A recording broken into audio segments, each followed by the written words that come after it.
Who wants to get high? Anyone? One? No? Well, plenty of people do. They want to get high on marijuana, but it's illegal, and unjustly so, right? Over the past century, it's been stigmatized as this gateway drug that makes you lazy and stupid and just a terrible person, and we're finding out more and more that that's really not the case. Over about the last 20 years, we've been trying to get it legalized. So currently, the Drug Enforcement Administration schedules it as a Schedule I drug.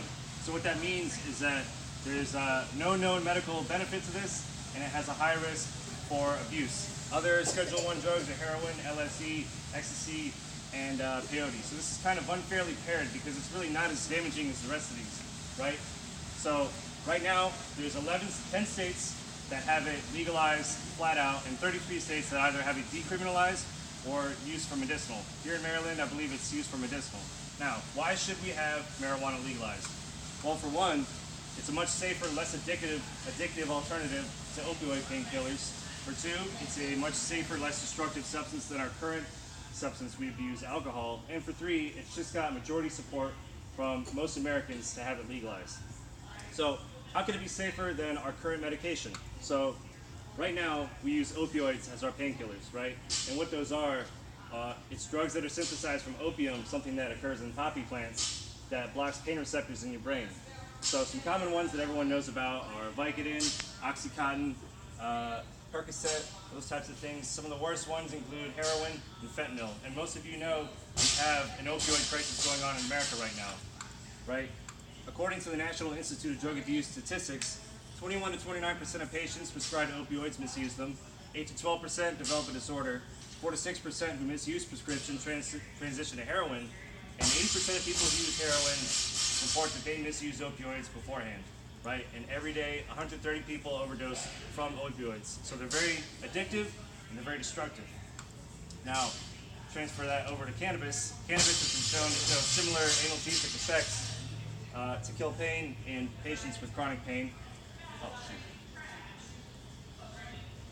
And there's been multiple studies corroborating that it can be used for pain. So in a Michigan study from the Journal of Pain, they looked at people who had chronic pain medication who went to cannabis stores, and they found that 64% reduced their opioid use, they had a higher quality of life, and they had fewer medication side effects. In addition to this, there was a Harvard-led study on 28 studies that examined the efficacy of exocannabinoids, and their results were that there was the use of marijuana for chronic pain, neuropathic pain, and spasticity due to multiple sclerosis is supported by high-quality evidence. So there's evidence supporting that this could be used as painkillers. But we're not just talking about medical here, we're talking about recreational. This should just be legal anyways. So our current recreational substance, alcohol, is very destructive, right? It's classified as a sedative, hypnotic drug. It acts as a depressant on your central nervous system when used in high doses, right?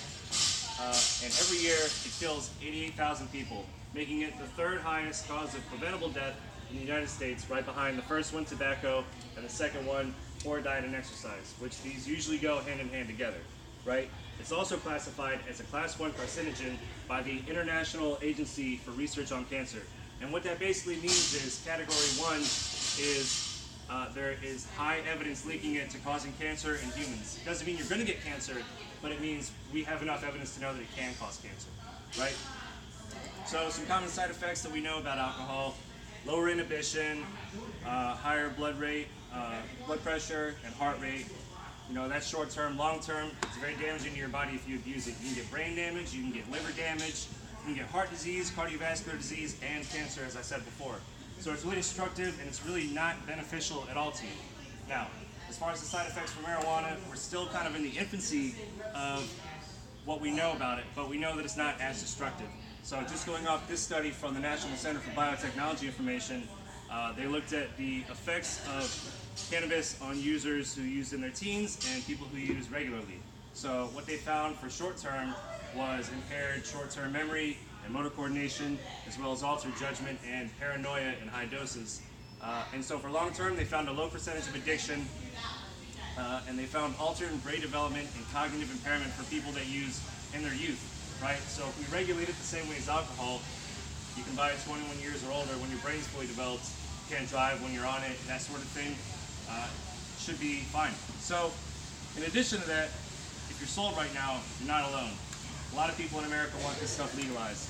So in a recent Pew Research survey from October of last year, they found that 62% of Americans, bipartisan, both Democrat and Republican, supported the legalization of marijuana. And as you can see by these graphs, the support's been going up and up and up. More and more people are realizing that the stuff isn't as bad as we thought it was. So the next time you guys think about marijuana, right, I don't want you to think of it as some horrible negative thing, right? It's pretty harmless. I mean, it has its issues, but it's not as bad as what we've got so far in other facets. So thank you.